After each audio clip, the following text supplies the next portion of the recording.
Hey everybody, my name is Ryan, and today in this video I'll be talking about part 2 of the Nazi Zombie storyline. Now due to part 1's success and popularity, I will be continuing this series.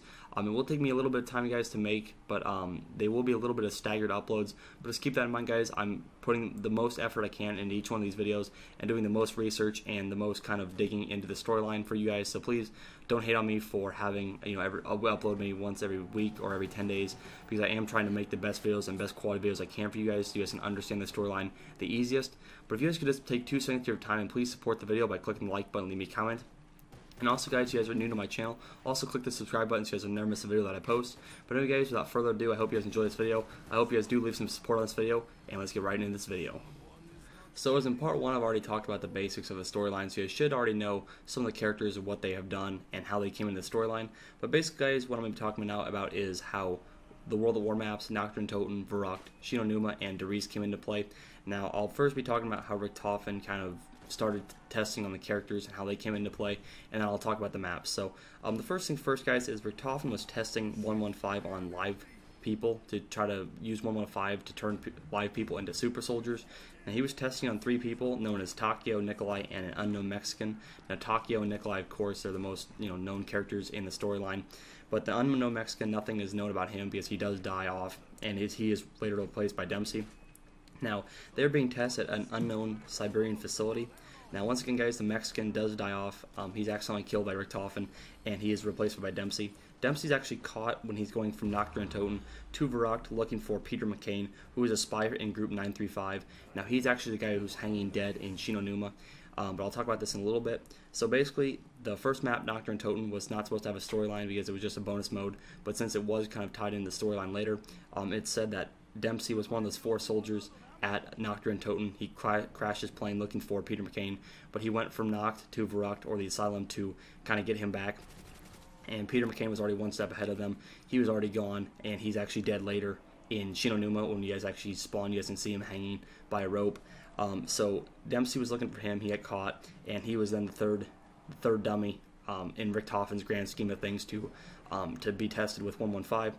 So 115 kind of makes all the characters forget their memories and how Richtofen came to control them, and it gives them a special ability. Like Nikolai, for instance, he always needs vodka. Takio always needs to have proverbs. He always says proverbs, and Dempsey's very, very aggressive. So I guess these aren't really good things, but these are kind of side effects of 115.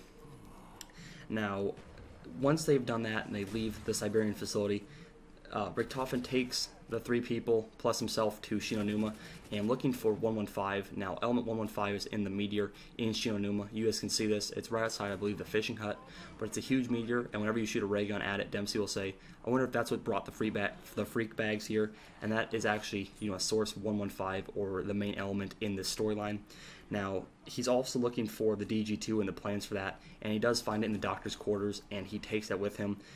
So basically, Richtofen was just bringing them as kind of like backup, or just kind of keeping them with him because he's kind of their controller, or their master. So he looks for some 115, some more 115, and the DG2, and he finds it.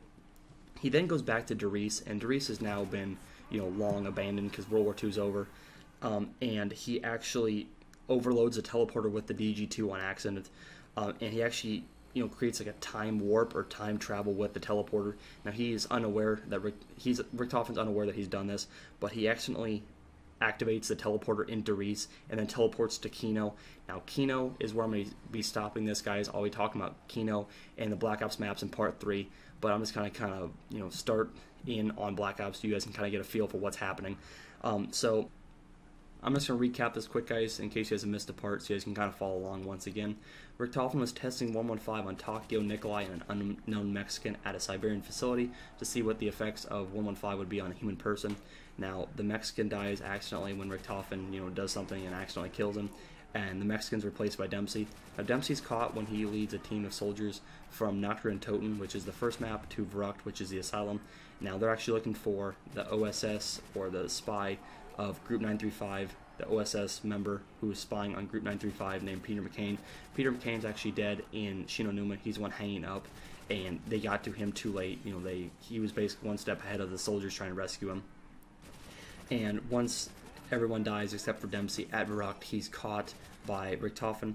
Richtofen takes him as his third test subject and tests 115 on him, Takio, and Nikolai. Now 115 has an effect on their brains. It makes them forget stuff, how they came in contact with Richtofen and how they got controlled by him, and also gives them a special ability like Nikolai needs vodka to basically operate. Takio hears a lot of Japanese proverbs and says a lot of them, and Dempsey is very, very aggressive towards everybody. They're not really special powers, but they are kind of a side effect of 115.